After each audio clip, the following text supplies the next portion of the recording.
Ramses abbiamo infatti messo insieme una rete di produttori, siamo arrivati a 75 per il momento, ma già siamo certi che la rete si amplierà nel prossimo futuro, che rappresentano al momento 150 prodotti. Non sono prodotti come dire, che vogliono proporsi come eccellenze senza poi avere dimostrazione delle loro proprietà, e questo come dire, lo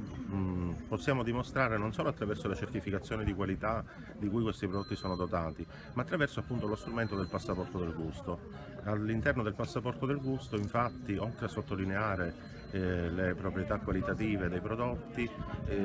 quindi anche quelle organolettiche, i nutrienti che sono presenti in ciascuno dei prodotti, vi sono anche dei diagrammi a tela di ragno facilmente comprensibili e individuabili da parte dei buyer per capire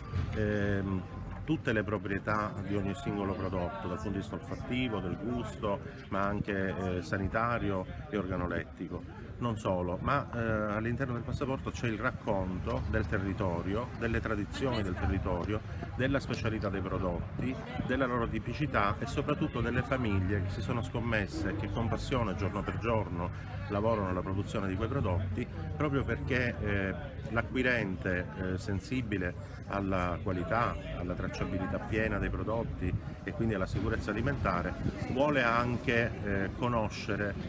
il territorio e le persone, le facce delle persone che sono impegnate giorno per giorno in quel territorio.